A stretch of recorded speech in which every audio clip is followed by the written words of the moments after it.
Hebrews, Hebrews, Hebrews. This is Prophets of Awakening. This is our Israelite Advanced Bible Study night, Wednesday night, the 5th of April, 2023. What I'll be doing is I had a few conversations about this, so I'm going to go in on it, and then I'll come back on the Shabbat and go back over it again. So we'll be reading and breaking down the book of Hosea. Hosea is once you rightly divide it, it's tied to the end times. And we'll go into that. Okay. For those that don't know, this is you can go to our YouTube channel, check out our Prophets of Awakening on YouTube, and check out our videos. We have a lot of videos, a lot of information is given, and these videos will connect dots for you, those who are seeking the truth, and lead you into the truth of the Holy Scripture. And if you like what you're hearing and receiving through the videos, I'm asking you to like, share, and subscribe to our channel. Okay? And this is a non-Messianic channel, and by that we mean Tanakh, which is the Old Testament, and Torah, which is the first 5 books of the Old Testament, is what we deal with. Don't subscribe to the New Testament. Okay, shalom and welcome to Prophets of Awakening, and welcome to our Advanced Bible Study. We're going to do our normal, which is a prayer, songs, we do some current events, and then we do a little need to know information, and we'll open it up for some Q&A, and then we'll go into our topic, which is we'll be reading and breaking down what's being revealed out of the book of Hosea. Okay? This moment of silence for Yahweh, our Creator, self-existent one, and his Redeemer, the Lord of hosts. Okay?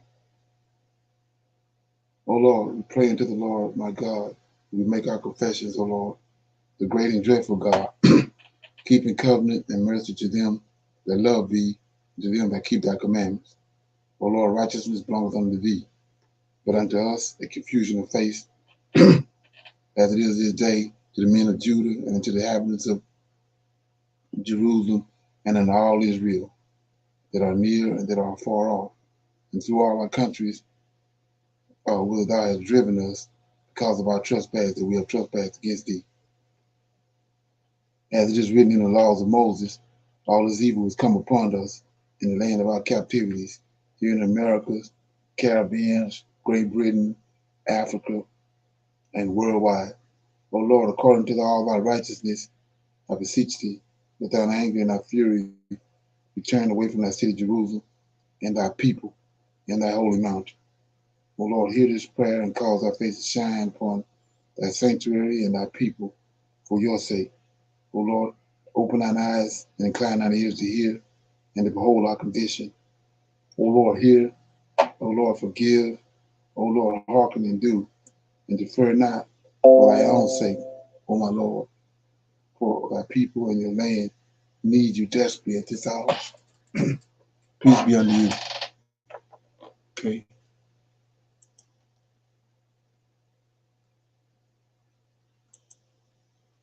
Okay, with that being said, go to the current events. Got something in my throat. Okay. Was on TikTok that actually pointed out 2 great points that we need to dive into. She definitely is addressing Black Americans, but she's also addressing Africans that left the continent and made some great points about them as well. Let's go ahead and roll that. The spirit of Ubuntu is what got us colonized in the first place. Africans across the continent were loving, caring, and welcoming. Barack Obama was the president of America, but he was never treated as an equal. You could be an astronaut, an engineer, a surgeon, a billionaire, a millionaire, but as long as you're a Black man, you will never be seen as an equal. So my question is, what's the point of you contributing to an economical development of a people who will never see you as an equal? They will underestimate you no matter how hard you try. To my fellow Africans, You cannot run away from your own continent. No matter where you go, you always be discriminated against. Some of you come back in body bags. Africans will complain about corruption, but how do you expect your point to be heard if it's not emphasized? You are afraid they will take away your job. You are afraid they will take away your business. They are afraid you will say something. Why do you think they always get rid of people who say something? Do you think they will take away all of us as a nation if we stood up together and emphasized a point? Nigeria right now is the best example across the continent of Africa. Africans, there is nowhere to run. You've seen how other continents treat you. Why are you leaving such a beautiful continent rich in minerals for other people to come and take from? This is your birthright, Africans. Now, the sister said about no matter what you do, who you are, this system will never treat you as an equal. I would say for me, when she mentioned Barack Obama, we know, had a white mother. Barack Obama bent over backwards for these folks, did all kind of things for them, and they still did not have respect for Barack Obama. Even when they was treating Barack Obama in certain ways, and we in the Black community didn't agree with a whole lot of things that he was doing, we couldn't even address what he was really doing that we didn't like, but we had to basically a lot of times defend him because we'd seen the blatant racism and how they were treating him and treating Michelle. You couldn't help it because like this, when you're on code with your people, you're going to have to defend them, right? Now, of course, we'll address other things later, but it's just, so a lot of us was defending Obama even when we probably didn't even want to. Shalom. Obama showed me that if you can get up to the highest office, you can become the president. And even being the president of the United States and having a white mother, to them, you're nothing but a ninja. That's how they look at you. If you're looking for a smooth, euphoric experience that's just... Shalom, shalom. What's up, Shalom? Why are we contributing to basic economic development in America? So my question is, what's the point of you contributing to an economical development of a people who will never see you as an equal? They will underestimate you no matter how hard you try. To my fellow Africans, you cannot run away from your own continent. No matter where you go, you always be discriminated against. Some of you come back in body bags. Our ancestors innovated America.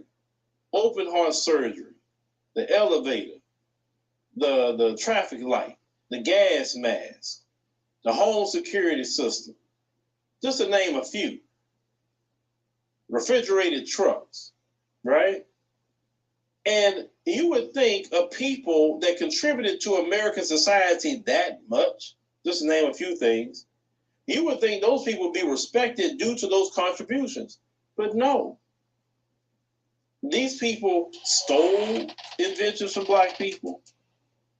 They sometimes deleted them because they came out with these different things. So what the sister said is, why are we contributing to them? Why? We should be trying to get our act together and definitely make some money and go and contribute somewhere else where at least we can be respected. For me personally, I have not felt no greater respect except in the continent of Africa, for me. Because people understand our story. We have more opportunity there, in my opinion. We can get a lot of things done faster there. The dollar still has weight as of right now. So we can do a whole lot. In America, no matter how many degrees you have, it don't matter if you're a billionaire, right? Because if you are a billionaire, they can snatch your money just because you may say something they don't like. Understand? So why? Now, let's go to what the sister's saying about African immigrants. To my fellow Africans, you cannot run away from your own continent. No matter where you go, you always be discriminated against. Some of you come back in body bags. Well, she said you ran from your continent, because you did. You ran from it. You have a beautiful continent, beautiful. And when I've gone there multiple times, guess who's all on the planes? Them folks, Chinese and whoever else, Arabs, Indians, going there. You're running away, other groups of people coming in and trying to get a stake there. They're trying to get a stake. Now, you have people here, unfortunately, in our community, because some of them are ignorant, because you are. Well, why would I go over there when they coming over here? You mean a vetted group of people that's coming over here? Because they vetted, okay? The majority of people, they're not letting over here. You know how many people is in the continent of Africa? Like, please. The majority is there on the continent. But those who run away, she said you discriminate against other countries. They don't come to this country and they treat it just, oh, wow. They treat it like just the folks are. They're discriminated against too. Same thing in the Caribbean. You're running away from the Caribbean to come to this place, and look how you're treated here. Like I said, America is good to make some money. I always tell people that. Make the American dollar, get your weight up, put your money over there in your country, homeland, buy some land, build a nice house, build a mansion or something if you want to. Build it off of that American dollar. Go establish businesses in your homeland and return back to your homeland. Because as that sister said, you're running away from the rich minerals. Running away from it. Okay. Any comments on that? We ain't running away from it. No, that's crazy. Okay. It was the curses that took us from there, right? So we ain't running from it. It's gonna be a great migration. It's coming. That's what it Right. sounds like he's saying to me. We coming, but they saying we running from it. I don't understand that. Right. That's his perspective. Feel. Right. Yeah, evidently you don't understand the prophets. Okay, you got another one right here. Ladies and gentlemen, there's a lot coming out about the US dollar and how nations are ready to ditch the dollar, and they're ready to do it now. Now, in the past, America would kill world leaders that would talk like this. This is what happened to Gaddafi. But when it's a collective of nations, I don't know how you're going to kill that many world leaders, America. I'm just saying. So anyway, there's several nations now. I mean, that's a whole heaping of killing if that's what you want to do. But I don't think you're going to be able to pull it off with so many different nations trying to do this at once. So anyway, let's get into this story. And I got another one that I will probably put out in about a day. So the U.S. money supply falling at fastest rate since the 1930s. U.S. money supply has fallen at its fastest rate since the 1930s, a red flag for the economy and financial markets. Money supply has now been shrinking year on year since December, and they're talking about December 2022. An unprecedented development in modern times that should make investors sit up and take notice. Growth, asset prices, and inflation could all weaken. It is largely a consequence of a reversal of the liquidity generated by massive post-pandemic fiscal and monetary stimulus. The Federal Reserve shrinking its balance sheets via quantitative tightening, falling bank deposits. Remember, I told y'all that bank deposits are moving out in mass numbers from small banks to more mega-sized banks. And it's not just that. Some people are pulling their money out altogether and not going to other banks. So you got a bunch of things going on all at once right now. and weak demand for and provisions of credit. So it's virtually not a lot of lending going on in the US right now. All else equal, it is a sign the Fed has no need to raise interest rates further, given the lag of 1 to 2 years between money supply changes and the impact on asset prices and inflation. It may even be a sign that the US central bank should be cutting rates. Fed data on Tuesday showed that M2 money supply, a benchmark measure of how much cash and cash-like assets is circulating in the US economy, fell a non-seasonal adjusted 2.2% to $21.099 trillion in February, from the same time period a year earlier. So it's not as much money circulating in the economy right now, the markets, and the central bank's expectation. See, that those bank failures earlier in March shocked the hell out of the entire market. It really did. And see, they came out, oh, we took care of it. You know, everybody should be at ease with your money. And as you can see, the public is still not at ease with this thing called banking in America.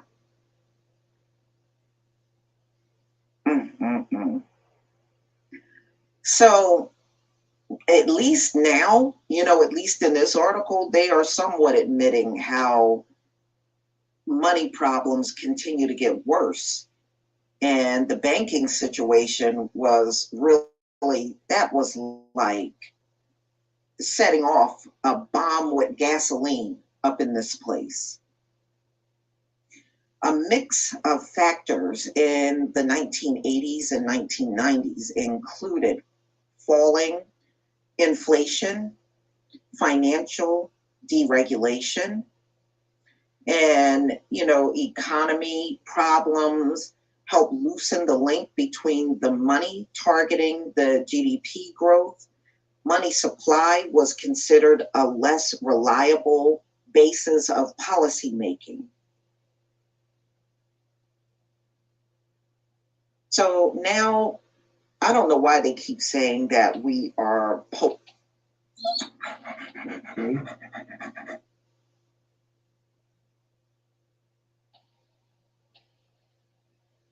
or not, but this is what they're claiming.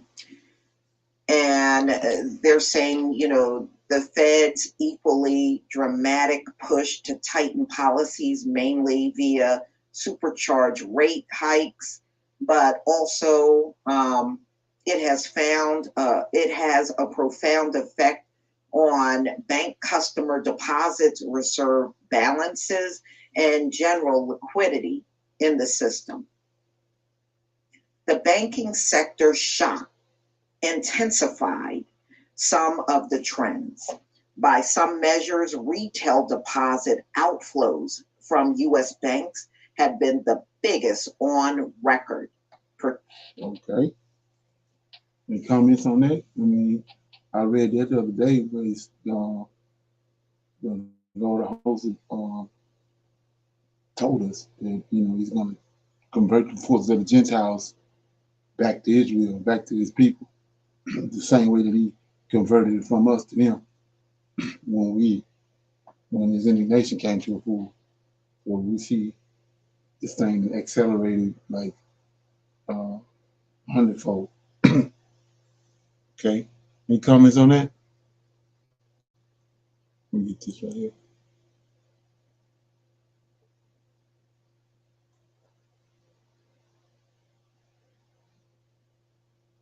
Yeah, right, exactly.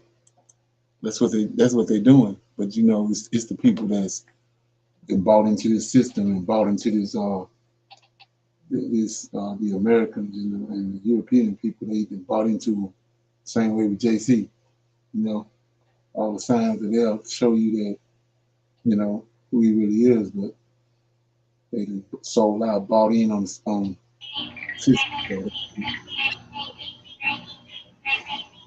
Got a comment? That's yeah. That's why they say let those with eyes see and those with ears hear. Right, yeah. Then this what the things that's going on now is not for everybody. Exactly. Right. Shalom, Wes. Okay. Yeah, so with that being said, we've been dealing with that situation in California with the reparations. We got another little situation going on with that I thought was pretty interesting. Hearing a lot about the reparations plan that California wants to pass for its Black residents that are descendants of slavery. Now, they had an economist look at the overall picture of what would be due to Black Californians, and they came up with about an $800 million price tag. Now, they said that California's budget on an annual basis is only about $300 million. And so that $800 million price tag would outspend the regular budget by about 2.5%. And so, of course, they have by July 1st of this year to make a decision. Now, ultimately, the decision is up to the legislator there in California and Governor Gavin Newsom as to if they're even going to do it, right? Now, of course, a lot of things have been proposed. Some people say, okay, well, let's also give cashless bail to Black people. Let's also make a wellness center for free for Black people. And let's help out seniors with their health and a whole bunch of other stuff. All right, I don't necessarily have a problem with that. But one thing that I saw was that somebody proposed that they put trees in the Black community. And I'm like, okay, maybe they don't live in California, because I want to know, for one, where is the Black community in California that is not experiencing gentrification? And why don't we get trees as far as reparations when everybody else's neighborhood has trees for free? Just put some trees in our neighborhood without charging us for it. And the other thing is, if I got my money, I could buy whatever tree I want to buy. If you, like I said, I want to do that, but I don't need them to decide menial and silly things like trees, you know. But that's also going in line with, well, maybe we won't give them money, but we'll give them a tree, right? The other thing is, we know that it's going to take about 232 years to close the wealth gap between Black people and white people, and we need that money in order to do that.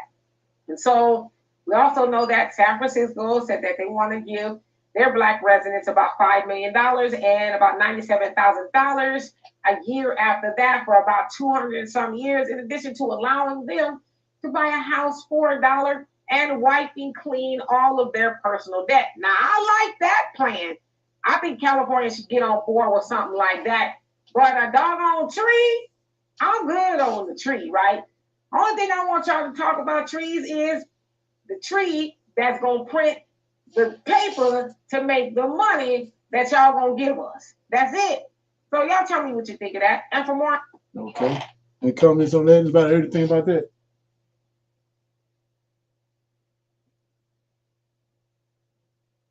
Finding all kind of ways to keep them recommend, healing us. Find everything they can. Okay, so we're gonna open up for some Q&A, questions or comments. Anybody got any questions or comments about something that they came across? They want to talk about it? Shine a light on it? Everybody good? Okay, we'll deal with this here, then we go into the lesson.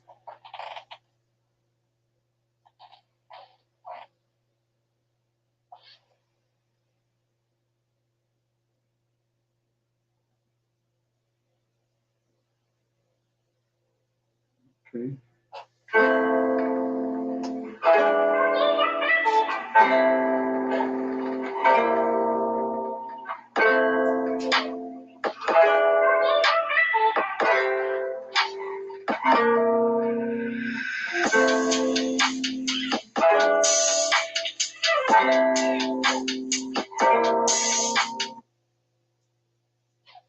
not raining, not cold. It's just great. Love this kind of weather this time of year. So, I want to join you guys here and ladies also on one of our double header of live streams. We'll do a live stream here, then we'll switch complete gears and go to the Philip Scott show, and then we will do what we do over there. I think we'll be talking about Michael B. Jordan over there after this one. So, thank you for joining us on the live stream. Now, a few things you want to cover. I know you just saw the situation about the Ghana trip. Been getting a lot of emails on that. We have about 15 spots left. Last thing I heard for that trip. Make sure you get on that trip. Many of you have been telling me for years, why haven't you done something in Ghana? We like to go to Ghana. Okay, because of y'all.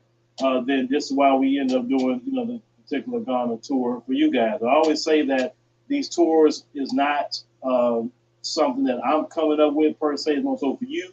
I don't have a tour company whatsoever.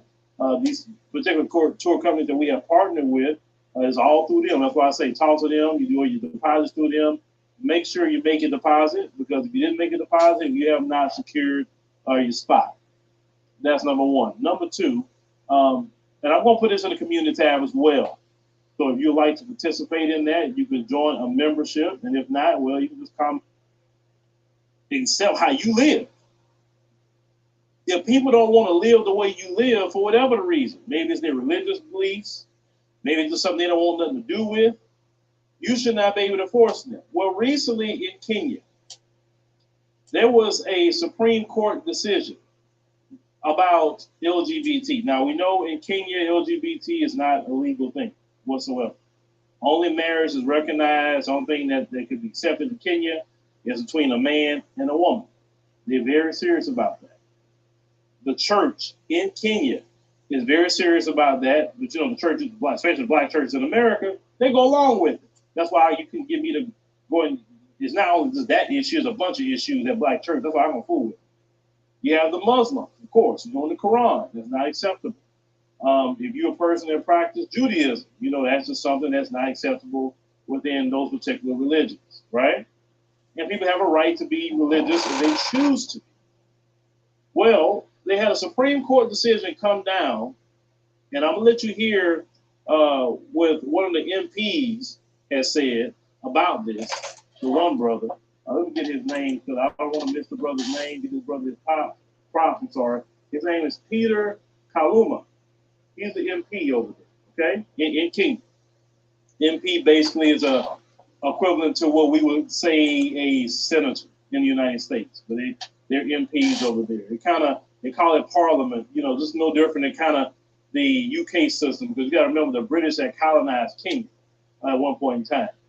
Well, that Supreme Court decision, it didn't make it legal, but what it did was say if you was an organization like an NGO, non-governmental organization, or you had a business, or you had anything like that, you can register in Kenya even though you have those affiliations. That was their way to try to worm their way into Kenya. You understand what I'm saying? Now, I'm going to play some clips of what this brother is saying, and then after there's going to be a sister that's going to talk about how she was propositioned by them folks to allow that also to come in through her organization. But I'm going to play that. I'm going to let them say it. I'm not going to interrupt it. Let it play. And then I'm going to follow up and tell you really what it is and why they're pushing that on our brothers and sisters over there in Kenya. But let's go ahead and cue this up. There is no right, if you look at the Constitution of Kenya and the laws we have in this country, to be gay, to be a lesbian, to be transgender, or to be queer, which is what the Q stands for in LGBTQ. To the contrary, we should read the provisions of Article 45 of the Constitution.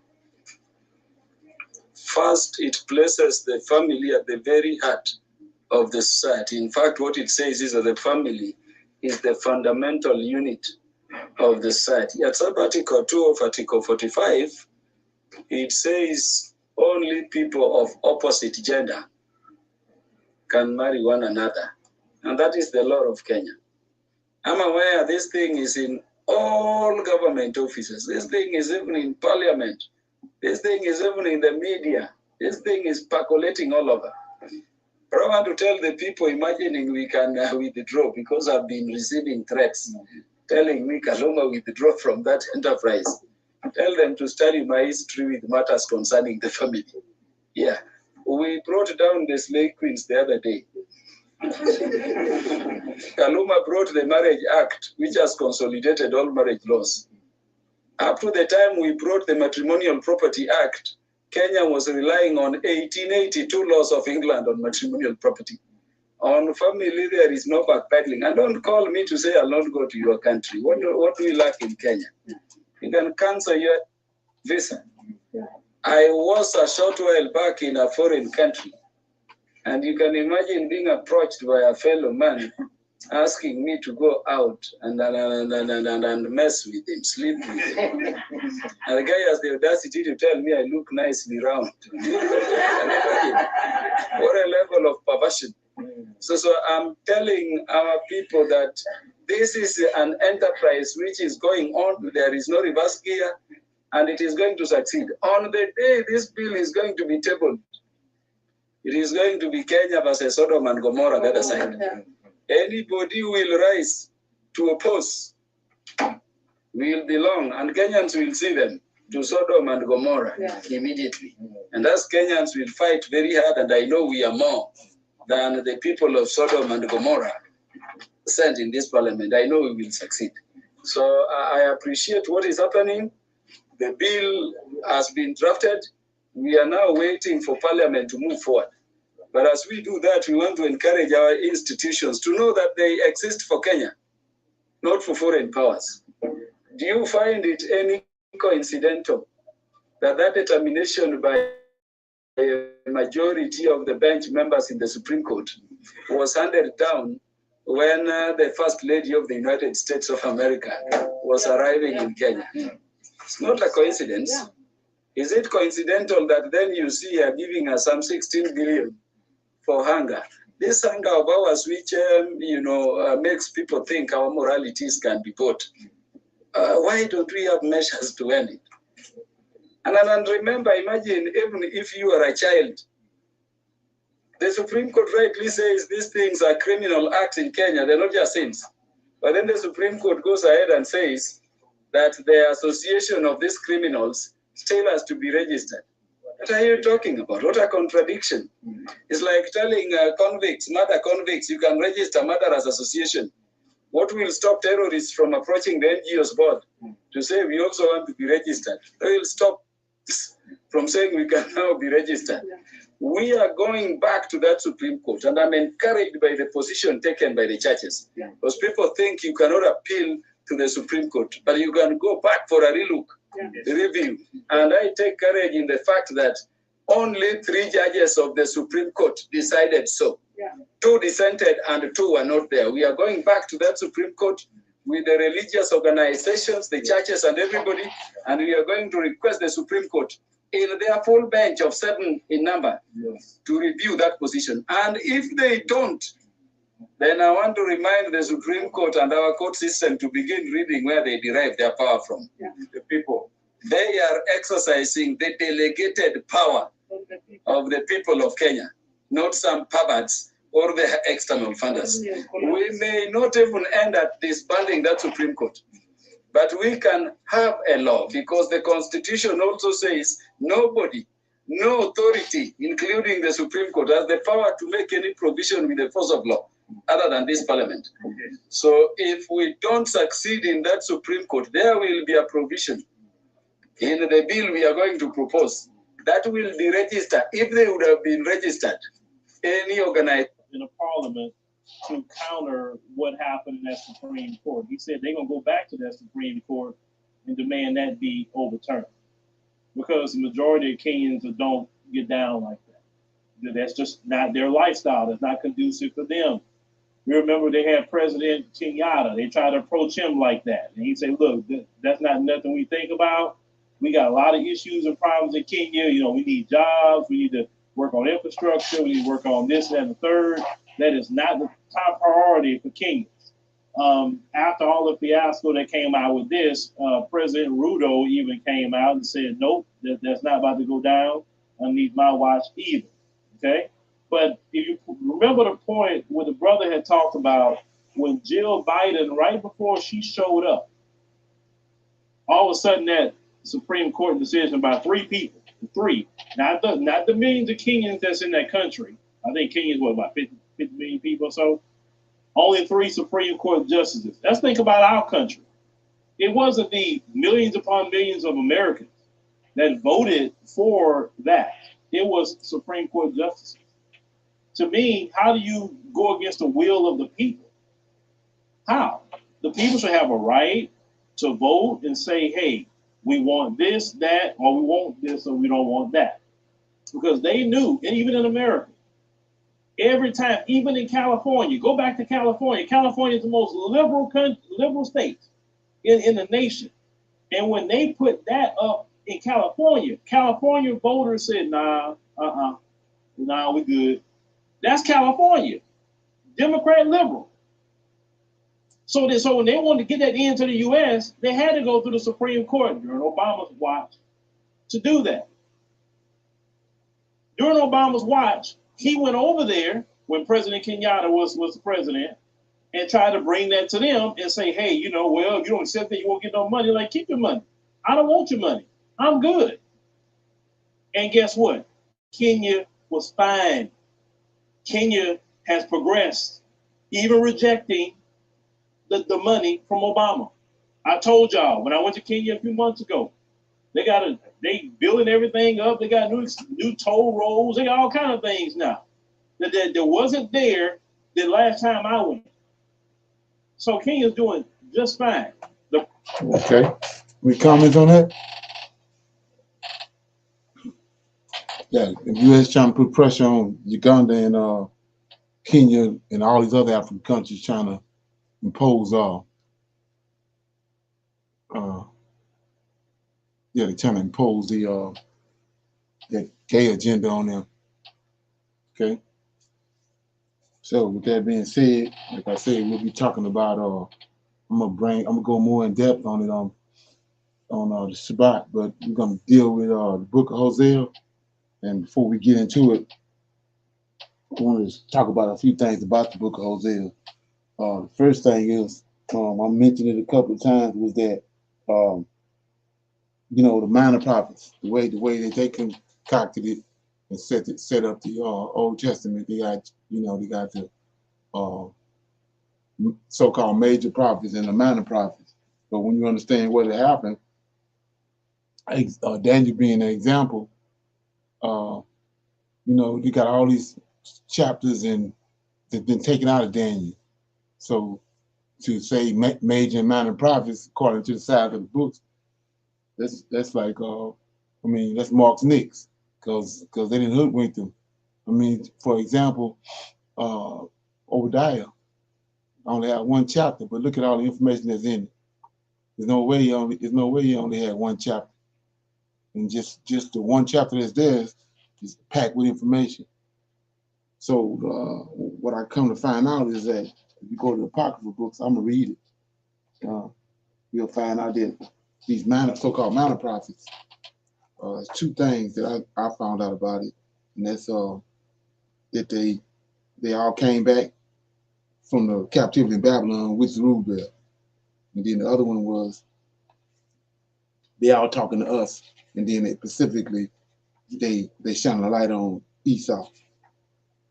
And a lot of people don't know that, but yeah, they're talking about Esau. But let me read this right quick. So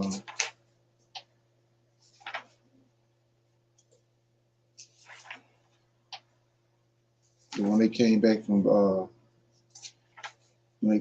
Babylon, it's like I said, it's in the apocryphal books. It's in 2nd Ezra. Let me get it. Yeah, here you go. So it says, I'm in 2nd Ezra, chapter 1. I'm starting at verse 18. It says, and now, Father, look with pride and see the people coming from the east. That's the coming from Babylon. Okay, coming from the east. To them will I give as leaders to Abraham, Isaac, Jacob, Hosea, Amos, Micah, Joel, Obadiah, Jonah, Nahum, Habakkuk, Zephaniah, Haggai, Zechariah, Malachi. Those are all minor prophets. So-called, they're saying minor prophets. So we see right there that, you know, the time, the place to put them in, you know, the timeline where they belong at. And so another thing about it is I'm going to read a couple of precepts out of a couple of these minor prophets to show you that they like I was saying, the fourth beast out of the four beasts that Daniel was talking about, the fourth beast is Rome. And Rome is Edom. The Edomites in Checham, which is Rome, became one. They intermingled together, became one nation. So the fourth beast is Rome, which is Edom. And then, like I was saying before, it's a whore. That's the whore. The real woman was scattered during the time of Antioch Epiphanes, and then these Edomites came in and occupied the land by lots. That's the whore. Perpetrator is acting like the woman, but it's not the woman. And then not only that, she's promiscuous and vicious, and that's why the Most High is saying whore. And then, like I was saying, it has no connection to the land. And that's where, you know, that's where everybody's that don't understand and being misled and misguided. So let me give some examples. Go to keep my book. Okay, and first, this is the last book of the Old Testament, Malachi, and I'm starting verse 1. Chapter 1, verse 1 says, the word of the Lord, it came to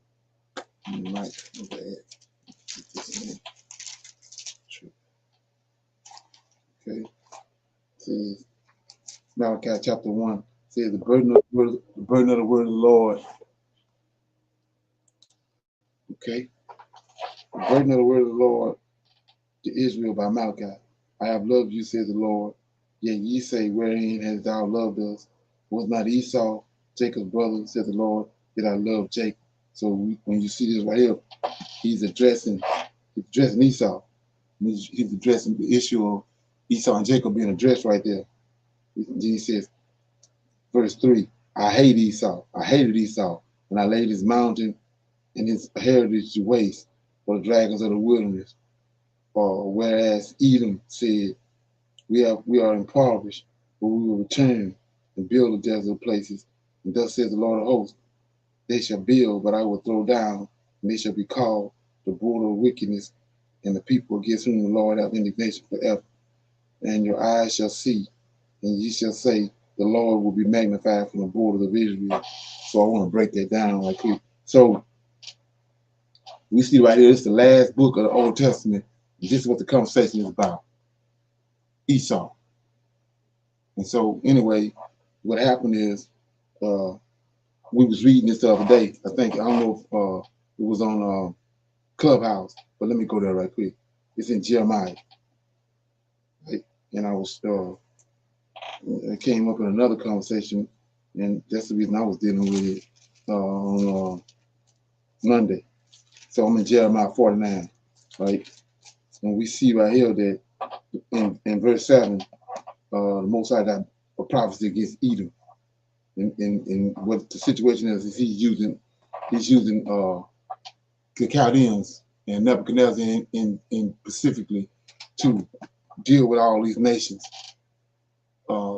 that's over in Levant, so-called Levant, where the Middle East, land of Canaan. And he brought up Nebuchadnezzar not only against Israel, but against those other nations around it, because they were full of iniquity and sin too. So verse 7 says, 49:7, concerning Edom, thus says the Lord of hosts, is wisdom no more in Teman, his counsel perish for the prudent, is their wisdom vanished. Flee, turn back, dwell deep, the inhabitants of Dedan, for I will bring a calamity I will bring a calamity of Esau upon him, and the time that I will visit him. So, if you keep reading all that, Esau is in his own land. Let's look at it. His original land, the Most High gave him, just like the Lord of Hosts gave us the land of Canaan. Let's look at it. He gave Esau Mount Seir. Let's look at it right quick. Deuteronomy chapter 2. I'm in Deuteronomy chapter 2 right quick, and I'm at the Israelites coming out of Egypt. It's a big mass migration from Egypt, and they're going home to their homeland to possess it. So, when they coming through the wilderness. So I'm gonna start at verse 4. Deuteronomy chapter 2, verse 4. And command thou the people, saying, ye are to pass through the coast of your brethren, that the children of Esau, which dwell in Seir, and they shall be afraid of you. Take ye good heed unto yourselves, therefore, meddle not with them, for I will not give you their land. See that? So we see right here, Most High gave. Hold on 1 minute. We see right here that the Most High gave, just like he gave, he calls Israel to occupy the land of Canaan through Moses and Joshua and Joshua. They conquered the land, subdued the people that was there. Right here, he also allowed Esau, some land, and he aided Esau in getting his land, which was Mount Seir, which is giants. But we know Esau intermingled with them and started having children. He married giant women, and so he started having children, these giant children, like Zephno, Amalek was verse 5 says, Deuteronomy 2 and 5 says, meddle not with them, meddle not with Esau, for I will not give you their land, no, not so much as a footbreadth, because I, it's the Lord of hosts talking, I have given Mount Seir unto Esau for possession. So you see right here, he calls them to get the land. Looks like he calls us to get the land of Canaan. So I'm back in 49, and he says, 49 and 8, flee ye, turn back to well deep, O inhabitants of Dedan, for I will bring calamity upon Esau, upon him at the time of my visitation. And then you go to Malachi, and you see that he done ran Esau out of his land way back here in Deuteronomy 49, and now Esau is occupying the land of Israel. And you read verse 2, Malachi chapter 1, verse 2. I have loved you, said the Lord, yet I say, wherein hast thou loved us? Was not Esau Jacob's brother, said the Lord, yet I loved Jacob, and I hated Esau. I laid his mountains and his heritage to waste for the dragons of the wilderness. We just read that. When he brought Nebuchadnezzar. Nebuchadnezzar displaced them, just like we displaced right now. Anyway, so in verse 4, whereas Edom said, we are impoverished, but we will return, build the desert places, right? So what are desert places at? Israel. Daniel told us that. The abomination of desolation. So they in the land of Israel, right? And then, thus says the Lord, they shall build, but I will throw down. They shall call them the border of wickedness, and the people against whom the Lord have indignation forever. And so he just told Esau, he in the land right here. He said he's gonna run him out, just like he ran him out before. But Esau turned around and said, we're gonna come back here, and we're gonna build this place back up. They came back. They fulfilled that prophecy in 1948. They came back there. And so he says, so when you understand, when the people that shedded our blood in our land, their blood has to be shedded. That's when the Most High says he got to cleanse the land. I don't know where the land can be cleansed. Is he got to shed the blood of the people that shed the blood of our blood. And Esau, the one that shedded our blood in 143, when Antiochus Epiphanes was there. He killed all the rest of the remnant that was left. He wanted the land, so he didn't want no Israelites there. So he killed the remnant. So the Most High says, and this is something that we waiting on, the people that understand it. Verse 5 says, your eyes shall see, right? And you shall say, the Lord will be magnified from the borders of Israel. So how's he going to be magnified? When he knock Esau rid him out of the land, because that ain't part of the prophecy that they concocted in the New Testament. And people think now that they think that the fig tree and blossom and Israel back in the land supposed to be 1,000 years of peace. So when he do this right here, you know, it's gonna put the whole world on notice. So that's one of the examples that Malachi, these minor prophets talking about. So let me get another one.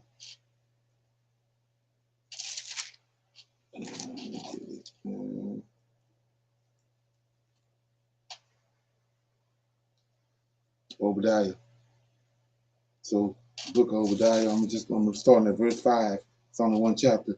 He asked a question to the Israelites. If thieves came to thee, if robbers by night, how wilt thou cut off? Would they not have stolen till they had enough? If grape gatherers came unto thee, would they not leave some grapes? How are the things of Esau sought out? How are his hidden things sought up? And this is what nobody seems to be doing.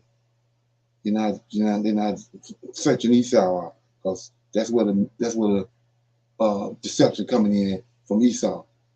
He was raised by Abraham, and when you understand who Abraham was, he was in the room of Melchizedek. He had that title, Melchizedek. So he had the best teacher. Esau had the best teacher on the goings on of Israel and goings on of heaven and earth. So he says in verse 6, how are the things of Esau sought out? How is his hidden things sought up?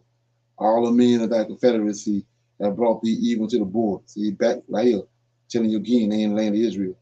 The men that were at peace with thee have deceived thee and prevailed against thee, and they that eat thy bread have laid a wound under thee. There is no understanding here. Shall I not in that day, said the Lord, even destroy the wise men out of Edom, and understand that amount of Esau? And the mighty men of Otimon shall be dismayed to the end, that everyone that of the mount of Esau may be cut off by slaughter. And the reason why, verse 10 says, for thy violence against thy brother, shame shall cover thee, thou shalt be cut off forever. In the day that thou stood on the other side, the day the strangers carried away captive his forces, foreigners entered into the gates and cast lots upon Jerusalem, even thou was one of them. So right here is when they came in during the time of Antiochus and stole the land and start posing as Israelites by lot. So when it says they stole the land by lot, when you got to go back to when Joshua crossed the Jordan and they came into the land of Israel, then they set up at Shiloh, and then from Shiloh he gave out lots, 12 lots. Each tribe got their own lot. And then if you really want to go all the way in on it, we know that they had all their forefathers that had died in Egypt. They had their coffins with us. So when they got their land allotted to them, the first thing they did was bury their forefathers in the land that was allotted to them. So Esau came in and stole the land and started calling himself by these names, by the same names in the 12 tribes. And that's what people not rightly dividing when you start talking about Israel and where they was at, where they went to, and all that. You have to understand it's two Israels. It's a whore, and then it's a real woman. Okay? So like I was saying before, that's what all these minor prophets are doing. All these minor prophets is shining a light on that when you rightly divide it. They shine a light on what I just read in Obadiah about searching out the deep things of Esau. They shine a light on it. But you caught up with JC in the New Testament, you don't see none of that. So anyway, with that being said, we're gonna start reading out of the book of Hosea. And first of all, I'll read. They tell us in the New Testament that they use Genesis chapter 15 and say that the 400 years is the timeline that we're supposed to be looking forward to give us our. It's like the golden cord for us to know when the time is coming for us to leave here. But in Hosea, you understand what I've been saying about these minor prophets. They talking to us. So let's get Hosea. So in chapter 6, I'm gonna read that first. Then I'll start back in chapter 1, verse 1. So in chapter 6 says, this is a prophecy that hasn't came to pass yet. It says, "Come, let us return unto the Lord. He hath torn, and he will heal us. He hath smitten."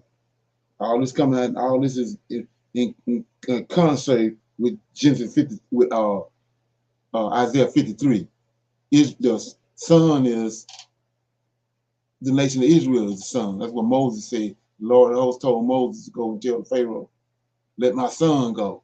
The nation of Israel was in captivity. Not one man, but a whole nation was in captivity in Babylon, in Egypt. And he sent Moses and told him to go tell the Pharaoh to let his son go. As a matter of fact, his only begotten son. So verse 6, chapter 6 says, "Come, let us return unto the Lord. Let us return unto the Lord, for he hath torn, and he will heal us. He hath smitten," same words in Isaiah 53, "and he will bind us up. After 2 days will he revive us. In the third day he will raise us up, and we shall live in his sight. And then shall we know, if we follow on to know the Lord is going forth, is prepared as the morning, and he shall come unto us as the rain, as the latter rain and the former rain unto the earth." So we see right here, this is a prophecy that's, and that they took that son, Jace, and made one man out of it, which is JC, and then they put all this on him. And we see an example right here.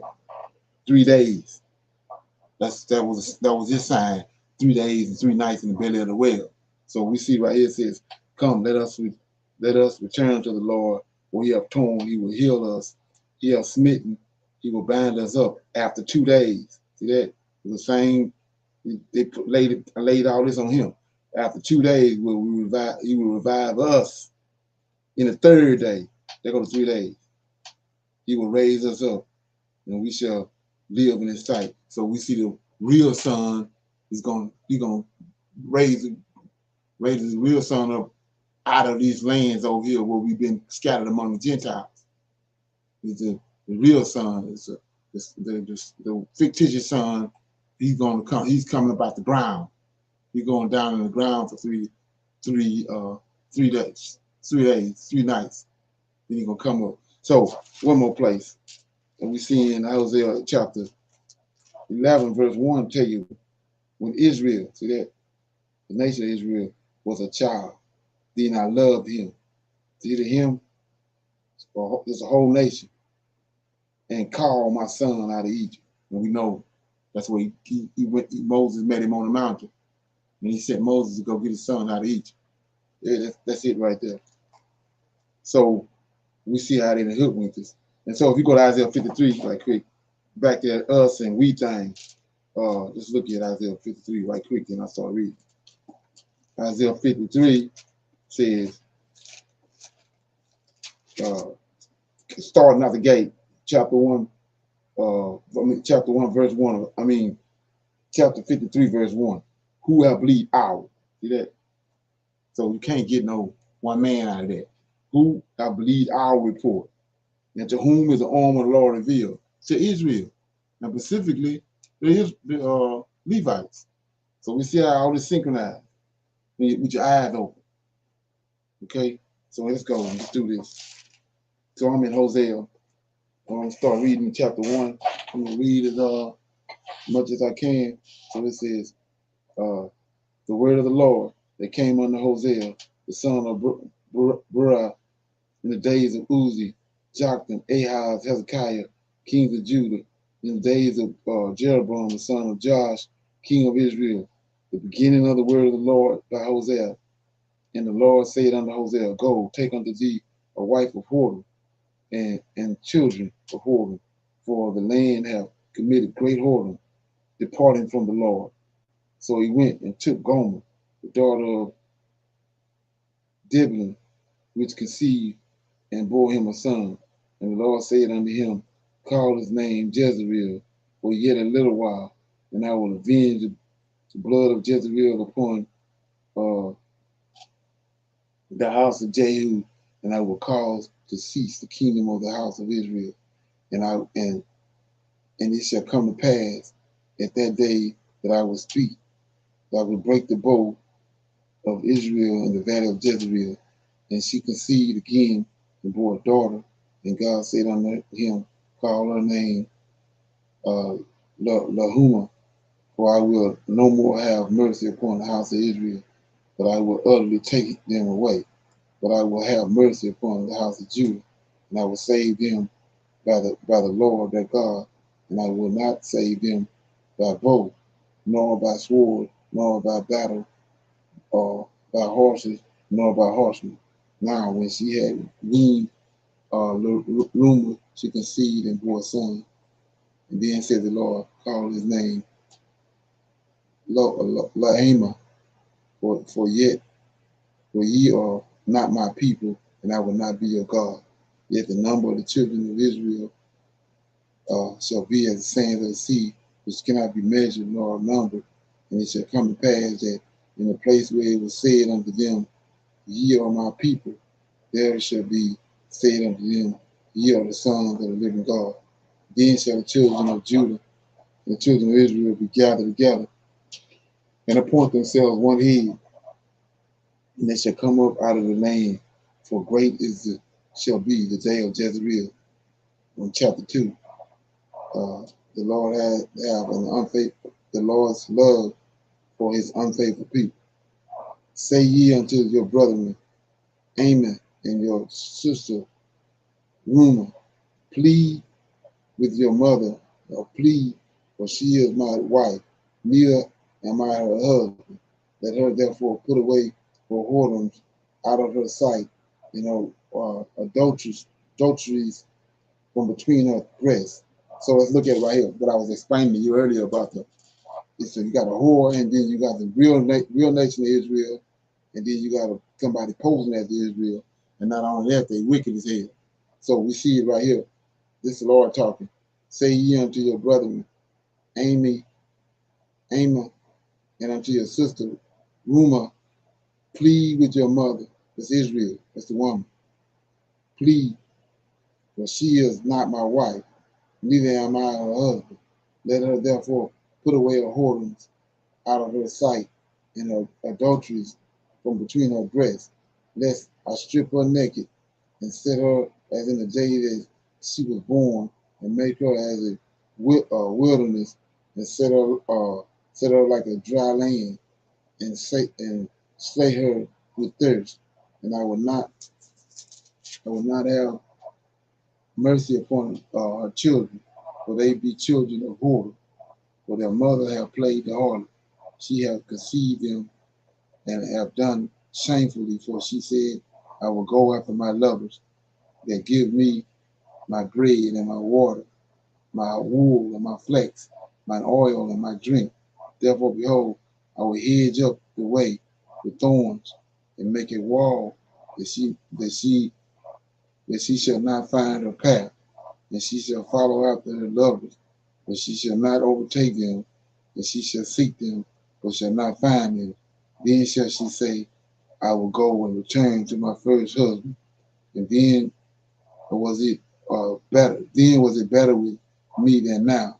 For she did not know that I gave her corn and wine and oil, and multiplied her in silver and gold, which they prepared for Baal.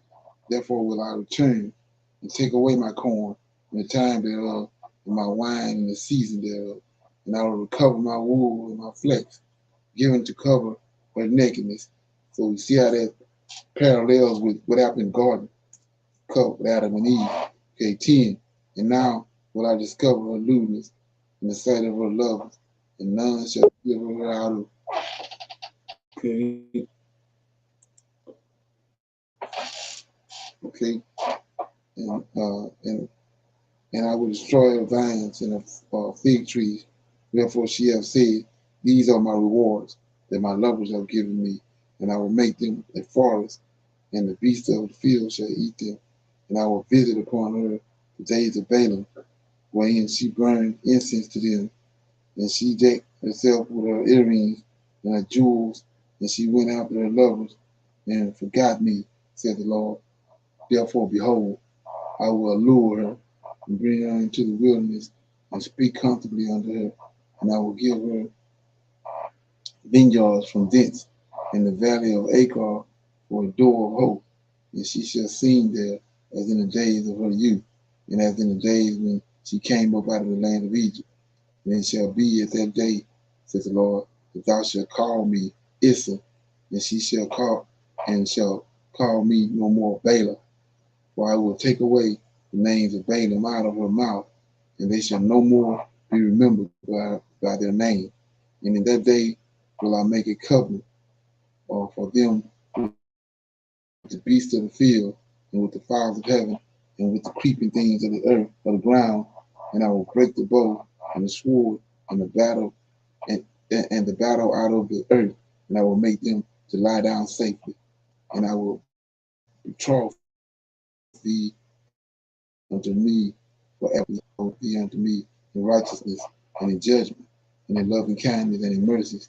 I will even betroth thee unto me in faithfulness, and thou shalt know the Lord.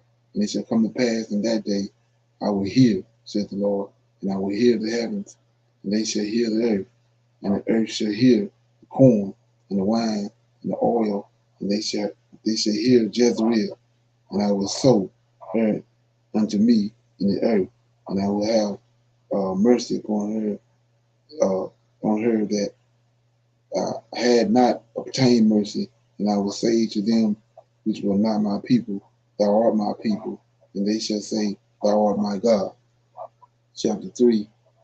Then said the Lord unto me, go ye, love a woman, be loved of her friend, yet an adulteress, according to the love of the Lord toward the children of Israel, who look to other gods and love flagons of wine.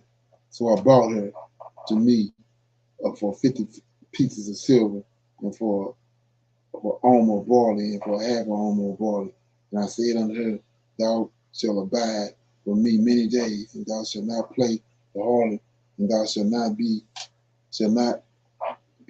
for another man, and so will I also be for thee. So let's look at that.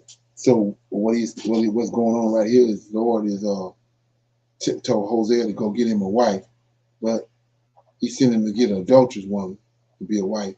And the reason being is that's what happened to him. He said the Most High sent him to go to Egypt and get the Israelites and bring them to the land, and he gave them to him for an inheritance. He went and got them and delivered them, made them a nation, carried them to the wilderness and all that, loved them, and then they turned their back on him. And he wants Hosea to see how that feels. So he says in verse 3,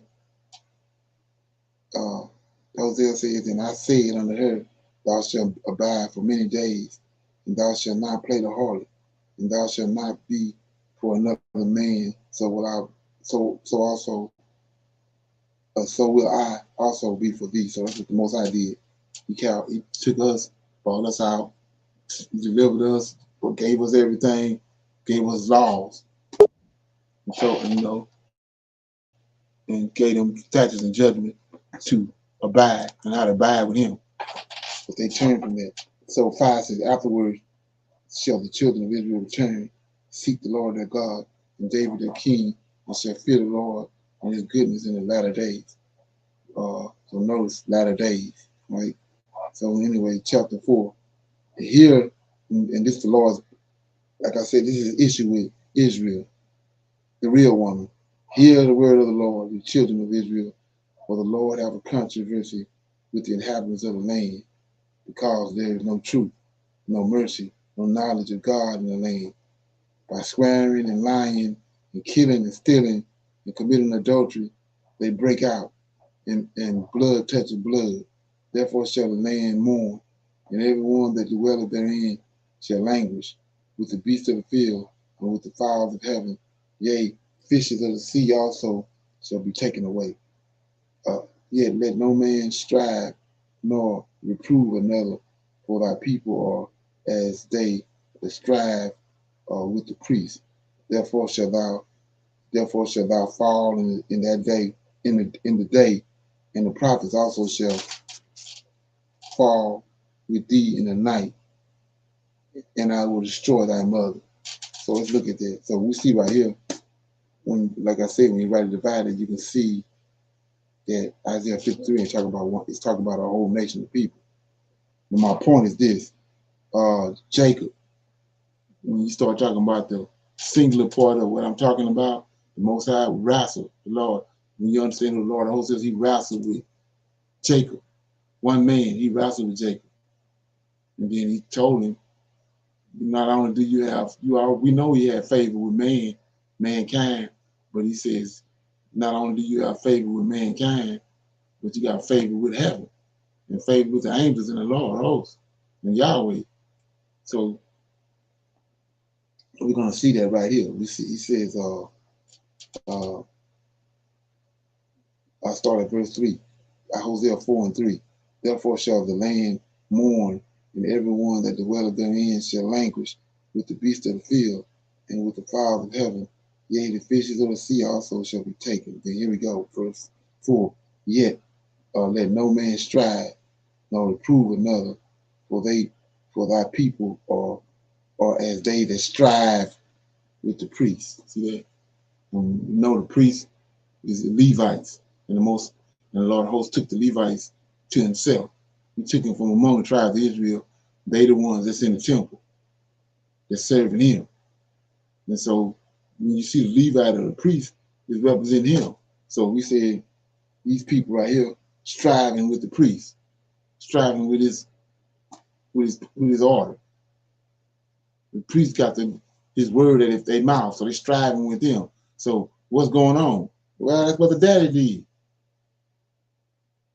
Daddy strive with him, wrestle with him. That's what the Israel means. Strive with the Lord. So anyway, 5, therefore shall thou fall in the day, and the prophets also shall fall with thee in the night, and I will destroy thy mother. My people are destroyed for lack of knowledge, because thou hast rejected knowledge. I will also reject thee, that thou shalt no more be priest to me, seeing thou hast altogether forgotten the law of thy God, and I will also forget thy children. As they were increased, so they sinned against me. Therefore will I change their glory into shame. They eat up the sin of my people, and they set their hearts on their iniquity. So let's look at this right quick.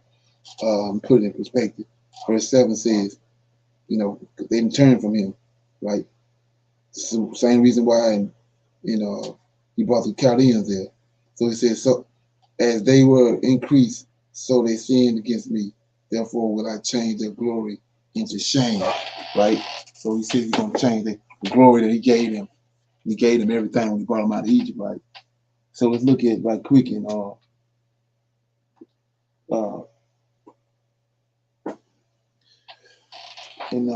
Apocrypha. Get right quick. So Second Maccabees.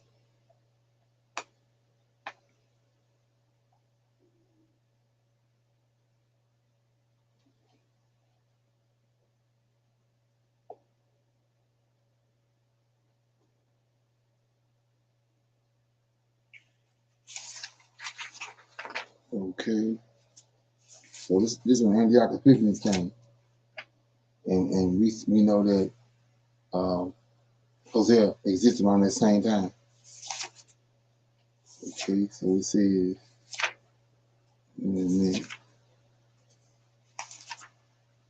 Okay, I got one past.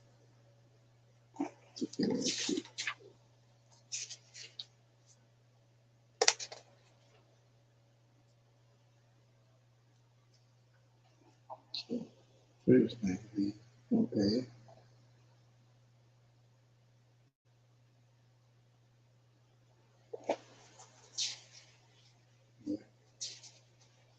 See, yeah, this is when the Epiphanies came. He says, and there was a great morning. I'm gonna start at the top. And these are the things that he gave them. He said he's gonna take them away and lead shame, right? He says, after subduing Egypt in the 143rd year, Antiochus turned back, came up against Israel, and entered Jerusalem with a strong force. And in his arrogance, he went into the sanctuary, took the gold altar, the lampstand for light, and all the furniture and the table of the presentation. All the stuff was given to them through Moses and you know the gold and all that they got from Egypt, and the cups and the bowls and the gold censers and the curtains, crowns and the gold ornamentations on the front of the temple. For he stripped it all off, and he took the silver and the gold and the choice dishes, and he took the secret treasures which he found. He took them all and went back to his own country. He massacred people and spoke with great arrogance. And there was great mourning everywhere throughout Israel. Rulers and elders groaned, girls and young men fainted away, and the beauty of the women was altered. Every bridegroom began to lament. Because this is what lamentation means. This is what I mean by you got Babylon. When Nebuchadnezzar came and burnt the temple, those were the Chaldeans. Well, the Israelites lamented over that. So you got lamentations for that. This lamentation right here is for when Antiochus Epiphanes came. It's more than one lamentation. So it says, and there was great mourning everywhere throughout all Israel. Rulers and elders groaned, girls and young men fainted away, and the beauty of the women was altered. Every bridegroom began to lament, and she that sat in the bridal chamber grieved, and the very earth was shaken over the inhabitants, and the whole house of Jacob was covered with shame. That's what I just read in Hosea. Hosea, he told him he's going to bring him. He's going to bring him to shame. He's going to take away everything he had gave them and being covered with shame. And that's what the Antiochus and the Greeks did. Okay, so let's see where I was at.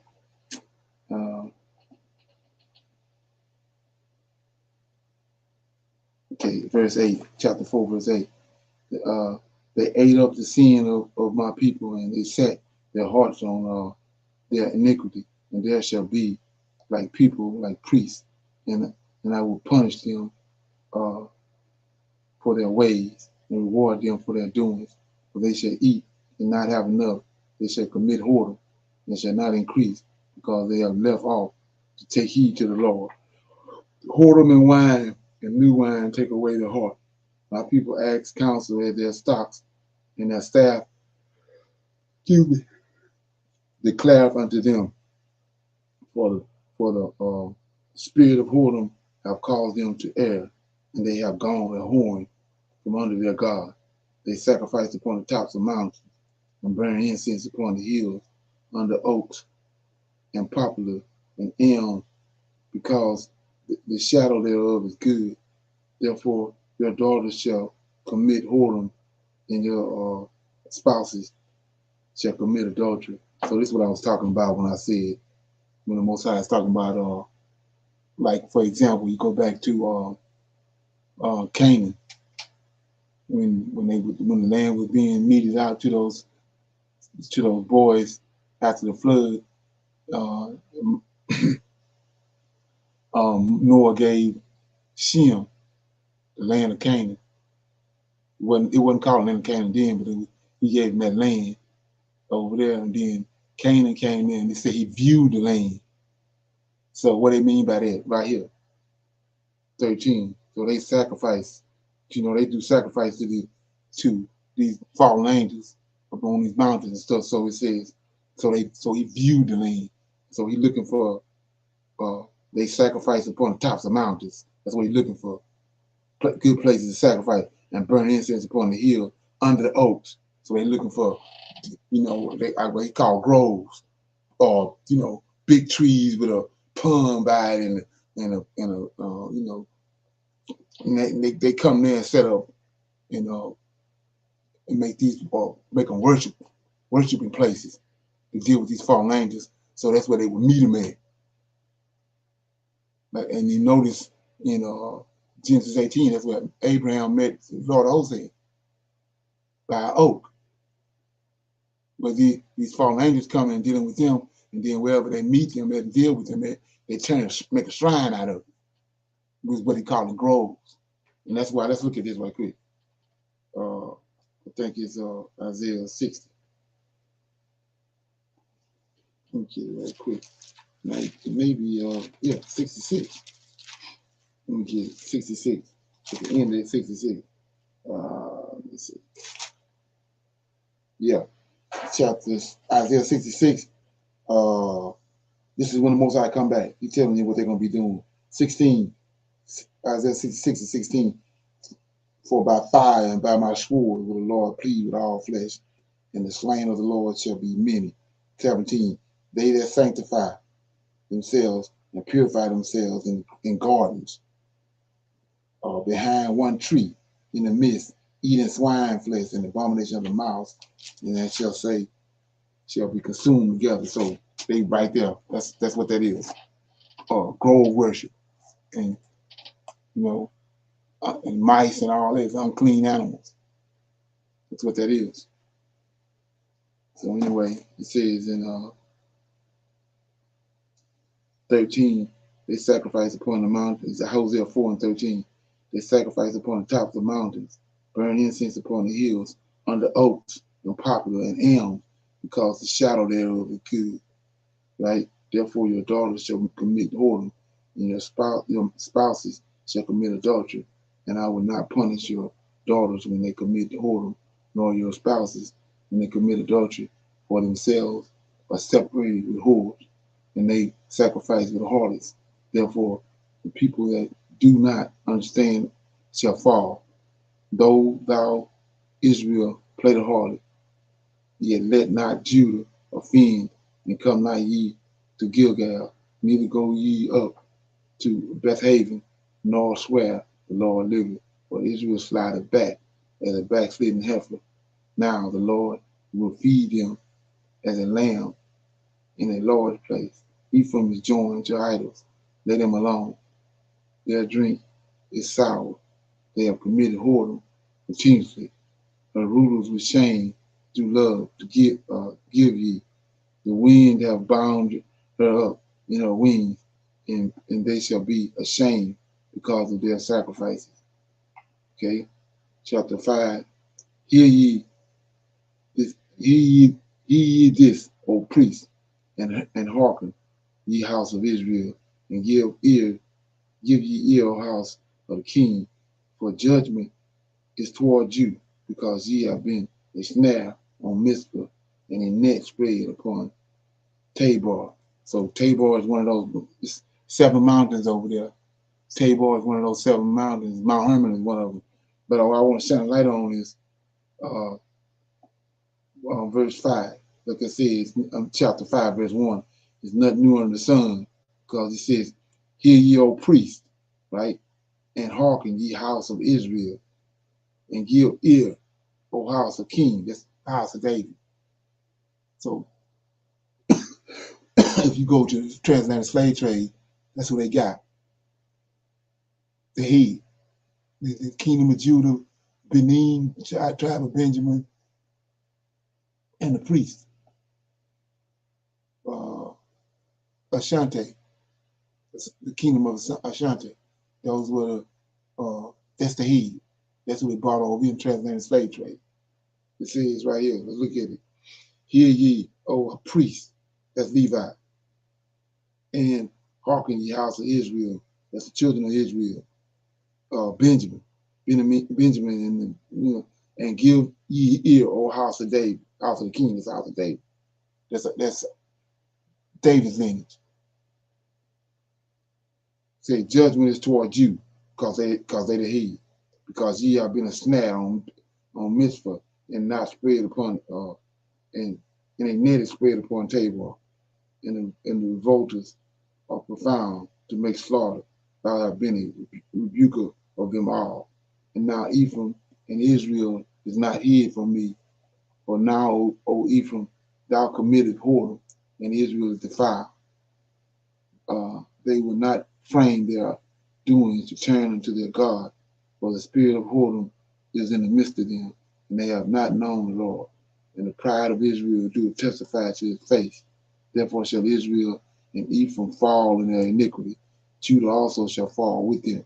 They shall go with their flocks and with their herds to seek the Lord, and they shall not find him. He hath withdrawn himself from them. They have dealt treacherously against the Lord, for they have begotten strange children. Now shall a moth devour them with their portion. Blow ye the cornet and Geba, and the trumpet in Ramah. Cry aloud at Beth-haven after thee, O Benjamin. Ephraim shall be desolate. In the day of rebuke among the tribes of Israel have I made known that which shall surely be. The princes of Judah were like them that remove the bounds. Therefore I will pour out my wrath upon them like water. Ephraim is oppressed and broken in judgment, because he willingly walked after the commandments. Therefore will I be unto Ephraim as a mark, and to the house of Judah as rottenness. When Ephraim saw his sickness, and Judah saw his wound, then went Ephraim to the Assyrian, and sent to the king Jerob, yet could he not heal you, nor cure you of your wound. For I will be unto Ephraim as a lion, and as a young lion to the house of Judah. I, even I, will tear and go away, and I will take away, and none shall rescue them. So here goes the point I want to make. I was showing you that Benjamin and Judah and the children of Israel is the head. That's who got scattered over here, right? So let's look at start at verse 11, chapter 5, verse 11. Ephraim is oppressed and broken in judgment, because he willingly walked after the commandments. Therefore shall I be unto Ephraim as a moth, and unto the house of Judah as a rottenness. And when Ephraim saw his sickness, so keep in mind Isaiah 53. When Ephraim saw his sickness, and Judah saw his wound, you got the wound right here in Isaiah 53. Then went Ephraim to the Assyrian, and sent to the king Jerob, yet he could not heal you, nor cure you of your wound. For I will be unto Ephraim as a lion, and as a young lion to the house of Judah. Go look at Deuteronomy 28 to Judah. I, even I, will tear. So this is the Lord of hosts. He says, I will tear and I will go away. I will take away, and none shall rescue them. Go to Isaiah 6. Go to Deuteronomy 28 and 68. None will heal, or none will redeem. Same thing right here. I will take away, and none will rescue him. Him is Israel, right? I will go and return to my place that's back in heaven, on the side of the Most High, Lord of hosts. On the side of Yahweh. I will go and return to my place on the side of Yahweh, right hand side of Yahweh, till they acknowledge their offense and seek my face. Here we go. In their affliction, they will seek me early. Now here we go, verse 6. So it says, remember what I just read. Lord of hosts said he's going to tear and go away, right? He's going to dismantle Israel and then go away. Chapter 6 says, come, let us return unto the Lord, for he hath torn. We just saw that up there. He tore and went away. For he hath torn, he will heal us. He hath smitten, he will bind us up. After 2 days will he revive us. And the third day he will raise us up, and we shall live in his sight. Then shall we know. If we follow on and know the Lord, his going forth his path as a morning, and he shall come under us as the rain, as the latter rain and the former rain into the earth. O Ephraim, what shall I do unto thee? O Judah, what shall I do unto thee? For your goodness is as the morning cloud, and as the early dew, it goeth away. Therefore have I hewed them by the prophets, and I have slain them by the words of my mouth, and thy judgments are as the light that goeth forth. For I desire mercy and not sacrifice, and the knowledge of God more than burnt offering. But they, like men, have transgressed the covenant. There have they dealt treacherously against me. Gilead is a city of them that work iniquity, and is polluted with blood, says, and the troops, and as troops of robbers wait for a man, so the company of priests murder in a way by consent, for they commit lewdness. I have seen a horrible thing in the house of Israel. The whoredom of Ephraim, Israel is defiled. Also, O Judah, ye have set a harvest for thee when I return to the captivity of my people. I read 7. Israel has rebelled against God. When I would have healed Israel, then the iniquity of Ephraim was discovered, and the wickedness of Samaria, for they commit falsehood, and the thief come in, and the troops of the robbers spoileth without, and they consider not in their hearts that I remember all their wickedness. Now their own doings have beset them about. They are before my face. They make the king glad with their wickedness, and the princes with their lies. They are all adulterers, as an oven heated by the baker, who ceases from raising after he have kneaded the dough until it be leavened. In the day of our king, the princes have made him sick with bottles of wine. He stretches out his hand to scorners, for they have made ready their hearts like an oven, whilst they lie in wait. Their baker sleepeth all the night. In the morning he burneth as a flaming fire. They are all hot as an oven, and have devoured their judges. All their kings are fallen. There is none among them that calleth unto me. Ephraim, he hath mixed himself among the people. Ephraim is a cake not turned. Strangers have devoured his strength, and he knoweth it not. Yea, gray hairs are here and there upon him, yet he knoweth not. And the pride of Israel testified to his face, and they do not return to the Lord their God, nor seek him for all this. Ephraim also is like a silly dove without a heart. They call to Egypt, they go to Assyria.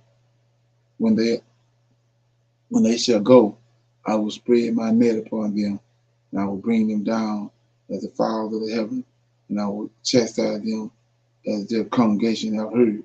Woe unto them, for they have fled from me. Destruction unto them, because they have transgressed against me.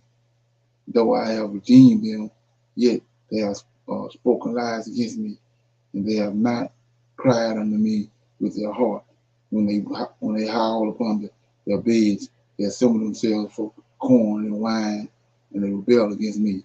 Though I have bound and strengthened their arms, yet do they imagine mischief against me. They return, but not to the Most High. They are like a deceitful bow. Their princes shall fall by the sword, for the rage of their tongue. This shall be their derision in the land of Egypt. Okay, so that was I read Hosea chapters 1 through 7. Anybody got any comments on that? Anything they want to add, or they heard, or they want to be explained, or what? Like I was saying, two of the things when I think about Hosea that sticks out to me is Hosea settles the issue when it comes to who it is that's being referred to in Isaiah 53, because he tells you that Israel, in chapter 11, verse 1, Israel is the son. And then the other one is he's settling the case about, the timeline for us to be outside our lane is 2,000 years. Let me read it again. It's Hosea chapter 6. It says, let me get it.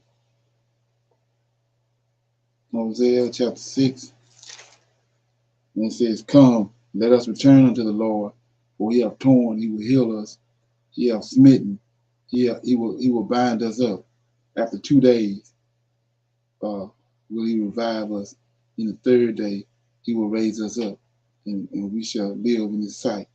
Then shall we know, if we follow on, to know the Lord is going forth is prepared as the morning, and he shall come unto us as the rain, as the latter and the former rains unto the Lord, to the earth." So what I want to try to light on is the fact that he says, uh, after 2 days will he revive us, and the third day he will raise us up, and we shall live in his sight, right? So let's look at that in Ezekiel chapter 37, starting at verse 15. It's the restoration, last and final restoration of Israel, when he brings us from among these Gentiles. Verse 15 says, "The word of the Lord came unto me." Ezekiel 37 and 15. "The word of the Lord came unto me, saying, Moreover, thou son of man, take thee one stick, write upon it for Judah, and for the children of Israel for his companions. Then take another stick, and write upon it for Joseph, and the stick of Ephraim, and for all the house of Israel his companions. Join them one to another unto one stick, and they shall be as one in thy hand." So we just saw in Hosea, they said he's going to bind us. He's going to bind us up. So they separated right here. They've been divided into 2 nations. He's going to bind them back up. 17, "Join them one to another into one stick, and they shall become one stick in my hand. And when the children of Israel, thy people, shall speak unto thee, saying, Wilt thou not show us what thou meanest by these? Say unto them, Thus saith the Lord God, Behold, I will take the stick of Joseph, which is in the hand of Ephraim, and the tribes, and says, and the tribes of Israel, his fellows, and I will put them with him, even with the stick of Judah, and make them one stick, and they shall be one in my hand. And the sticks whereon thou writest shall be in thy hand before thy eyes. And they said unto them, Thus saith the Lord God, Behold, I will take the children of Israel from among the heathen, whether they be gone. I will gather them on every side, bring them into their own land, and I will make them one nation in the land upon the mountains of Israel. One king shall be king over them all, and they shall no more be 2 nations. Neither shall they be divided into 2 kingdoms any more at all. Neither shall they defile themselves any more with their idols, nor with their detestable things, nor with any of their transgressions. But I will save them out of their dwelling places, wherein they have sinned. I will cleanse them. So shall they be my people, and I will be their God. It says in 24, "And David my servant shall be king over them, and they shall all have one shepherd, and they shall also walk in my judgments, and observe my statutes and do them." So we see right here how this all lines up with what Malachi said, and then what Hosea said, and it lines up with what the Most High had given to Ezekiel chapter 37. So we know when coming. Okay. Shalom. Can you hear me? Yeah. Yeah. So this is our last. That would be the last reset. Yeah. Again. It would be the last reset because he Oh yeah. had John. reset so many times for us The to get last it right. captivity. Right. Say that again, sir. The last captivity. Yes. Right. Okay. Yeah. That's what Ezekiel 37 talking about. Like I was saying, those minor prophets. When you understand what's going on, that's what they're talking about. And so, if you don't understand that, you want to, you can't see that. So, like I said, with Ezekiel 37, a lot of Ezekiel's in captivity in Babylon. So a lot of it is he's talking to, that generation, the people that was, at that time But we can see right there that Jew 10 tribes and during the time of Rehoboam and Jeroboam was separated. They never came back together. So he brought them back. So that's got to be in time when he's talking about Ezekiel 37. When he put the two tribes, the 10 tribes back together with Judah, Benjamin, and Levi. So we know that's end time prophecy. Yeah. So anybody got any comments or questions before we point ways? Like I said, I go a little more. We go expound a little more and finish reading Hosea, and then we expound on it some more, tied to a lot of these other prophecies on Shabbat.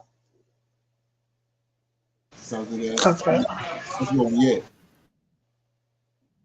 Okay, you had something? And so, I was saying that Hosea right now is just it's really like related to what's going on right now, also. Right, exactly. Yeah, pretty much. Pretty much all those minor prophets. They was talking to this final generations. Especially specifically to us in these last days, because we can see that these prophecies ain't been fulfilled. It's like Hosea saying 2 days, that's 2,000 years. And when you write the Bible, you can see it. So what I feel like people are doing is they're looking at 2 days. If it didn't happen today or yesterday or tomorrow, they're not really grasping on what is 2 days. They're not grasping on how long it's going to take, or and if it doesn't happen immediately, they don't believe it. They're not understanding the stages and how it's being set up. I know Right. a lot of people will go, "Oh, it didn't happen," so they just talk. Because if it didn't happen now, it's not going to happen. So they're lost. Right. It was done, like I was saying, it was done a long time ago. And when they got a whole child records, and specifically in the Alexandria region, they altered everything. And when you just you start focusing.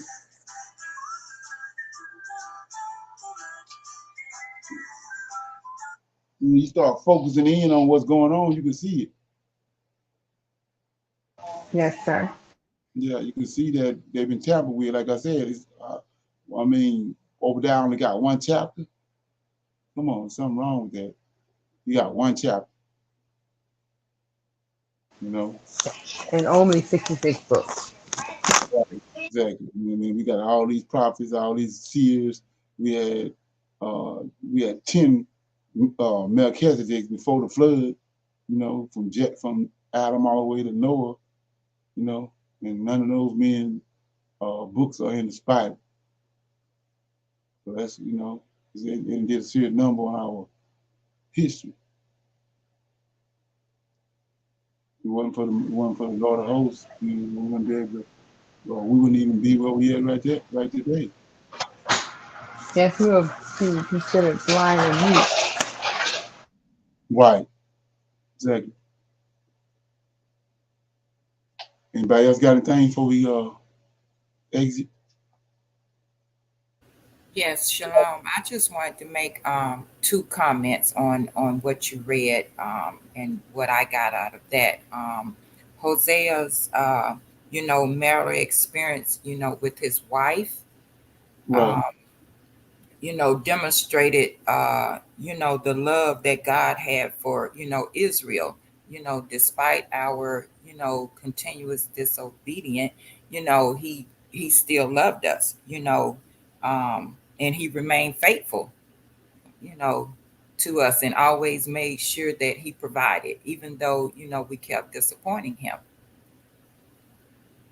Right. Exactly. Mm-hmm. And then when you was reading Hosea 4 and 6, what I was thinking about is that our lack of knowledge, does not come from the information that is not there, because the information is there. It's just that we are rejecting, the information. Right, So, exactly. yeah, yes, sir. Exactly. Right. Yeah, they like I was saying, they more apt to believe in the oppressor than to believe in the children of Israel. They're not capable of, just deciphering the scriptures. They gonna ride with their professor, rabbi. You know, yeah. Anybody else got anything? Oh, I just wanted to comment and say that it's more, it seems to be easier to do wrong than do right. It's hard to do right. That right thing is to read, is to get the understanding. The wrong thing is to just listen to someone without seeking for yourself to find it and get the understanding. Right, exactly. You're right. Okay. Yep. So everybody, Shalom, shalom. okay. Yeah, I mean, it was very interesting. I was reading Hosea 2 and just listening at, one of the points you made was the two nation part, and that when when he's actually going to bind us up Right. as one nation, is it safe to say that he's talking about, I guess, Judah that's here in the states, and the rest of the tribes that are dislocated in Africa? Yeah, yeah, right. So that's what I was alluding to when I said understanding that it's two Israels. You got the imposter, which is Esau posing as Israel. Then you have the real Israelites.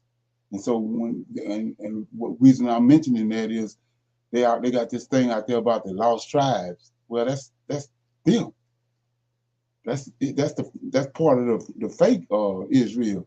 The 10 tribes, we already know they fled into Africa, and then so Judah, Benjamin, and Levi was the one that was scattered because the responsibility was on them.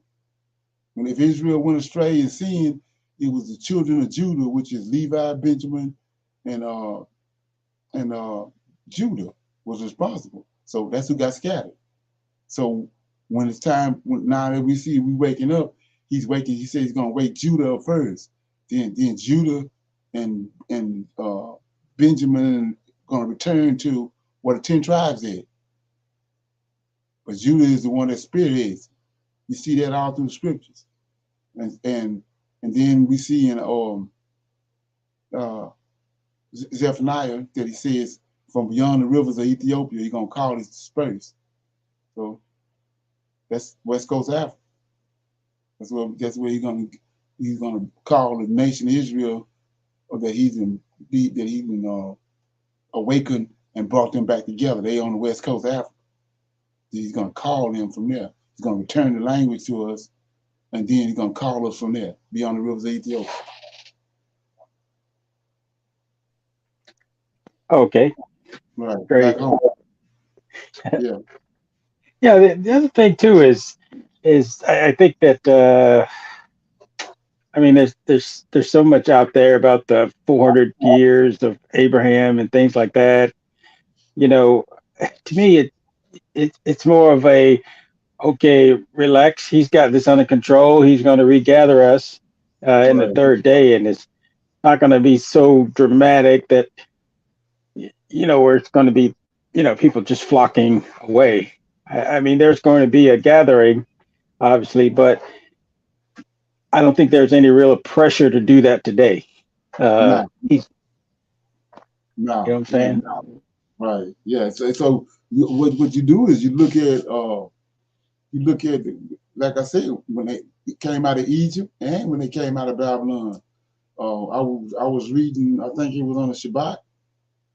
We out of the book of Jasher, when that night when they did the Passover lamb, then the Egyptians was telling when he killed the firstborn, they told him to get out of the land, to get on out. And Israel said, "No, you're not gonna run us out of here like we in the middle of the night like we thieves." He said, we're gonna get our stuff together, and then we're gonna leave in the morning at daylight. You're not gonna make us in haste. Like, so what I got from that was they trusted in the Lord of hosts, knowing that he was going to do what he said he was going to do, and he's going to do it in decency and order. It wasn't going to be chaos. He laid them out it all unfolded in a peaceful, organized way. Right. It's like he said. Like, listen. That's good. Yeah. Anybody else got anything? Yeah. So, like I was saying, we're going to revisit this again on Sunday. We have more information. I'm hoping everybody gonna, dibble dabble a little bit and try to get some information. That way we can, compare notes, and then we try to rightly divide the information that we gather. Okay. So with that being said, I'm gonna see everybody on for the women tomorrow, for the women's night. The men can come in through YouTube at 8 o'clock. Shalom. Shalom. Shalom. Shalom, everyone. Shalom.